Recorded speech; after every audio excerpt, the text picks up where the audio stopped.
Warning. Our YouTube channel and its videos may contain scenes, language, and content that may not be appropriate for all audiences.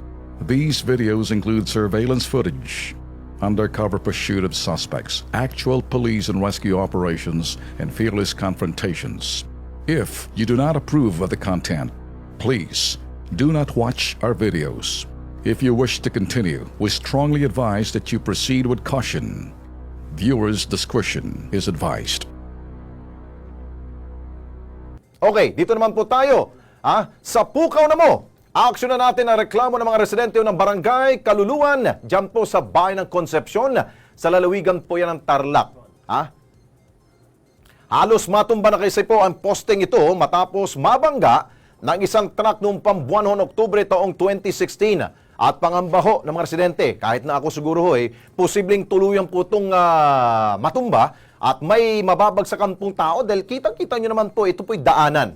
Reklamo pa nila, ilang beses na nilang ipinarating sa lokal na pamahalaan ng Concepcion, pero mukhang hindi nakikinig Pakinggan natin sila. Oo, siyempre, baka mamaya biglang bumagsak yun yung mga pumapasok sa eskwela, yung mga bata. Baka mamaya tumadaan sila dyan, nakikita pa lahat.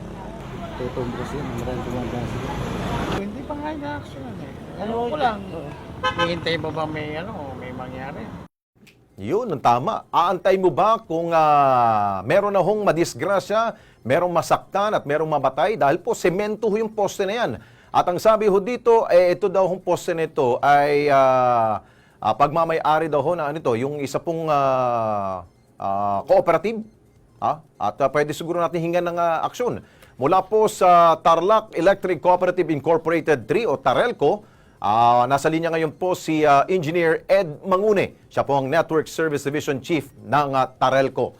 Engineer, magandang gabi ho. Si Alex Santos po. Live po tayo sa Kilos Pronto dito sa UNTV. Good evening, sir. Ay, good evening, sir. Good evening po. Okay, linawin lang ho natin. Ito po ba mga poste ho, pagmamay-ari po ba ng Tarelco po ba, sir? Ay, hindi po. Naitanong na po sa akin kanina ni sir. Opo. Hindi po sa amin yan. Actually, hindi po namin alam kung anong network provider yan. So, pero hindi po sa amin. Hindi po sa amin yung mga posting yan. So, ito po isang communication post, kung yan po yung sinasabi ho ninyo, engineer. Opo, sir. Ipinagbigay alam na po ba sa inyo po ito, itong problema ito? Pero dyan rin po ba nakadaloy pong inyong pong kuryente sa Tarelco? Ano, sir? Kamagyan, sir. Yung pong kuryente na galing po sa inyong kooperatiba, ay dyan rin po ba dumadaan sa posting yan po?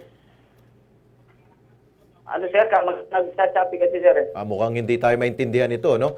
Ang sabi ko ho, kung yan pong poste na yan po ba at yung inyong pong kuryente, dumadaloy po ba rin po ba dyan? O talagang yan po'y allotted para lamang ho sa komunikasyon? Hindi po. Allotted po sa kanila lang po yan.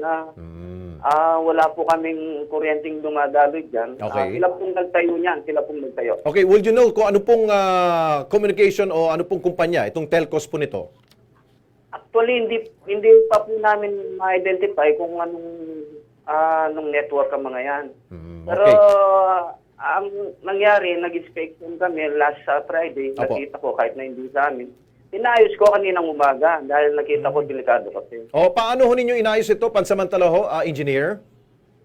Yes, sir. Pansamantala, yung isang posting na bangga, pinaalis ko na. Okay. Yung isa, pinalipat ko yung kuryente niya doon sa isa. Yun. Mabuti naman. So wala na ho yung nakatagilid pong poste. So wala na po yan. Dalawa po kasi yun. Yung isa, yun ang nabangga. Pinaalis ko na po yun. Very good. So mabutit kayo na lang po ang gumawa ng aksyon, no? At hindi na natin inantay po yung isa pong telcos, engineer. Opo. Okay, mabutit kayo po ay may kusa naman po, engineer, no? Maraming salamat po sa aksyon po na ginawa ho ninyo. Pero ang nagsasabi ho dito, ano ba to? Smart communication daw po pala ang may-ari ho nitong poste nito. Siguro, singilin ho ninyo itong smart para ho mabigyan po ng yung kaukulan pong parang talent fee ho. Yung mga umayos po dyan sa inyo po mga tauhan sa Tarelco po, engineer. Opo. Okay, Tarelco, maraming salamat po, engineer. Mangune, salamat po. Magandang gabi ho sa inyo. Sige po. Thank you rin po. Okay, so yan po at least naaksyonan po ng Tarelco, biruin mo, bagamat hindi sa kanila po yung poste na yan, sila pa mismo ang gumawa ng aksyon. Kaya sa Tarelco, maraming salamat po sa inyo. Okay.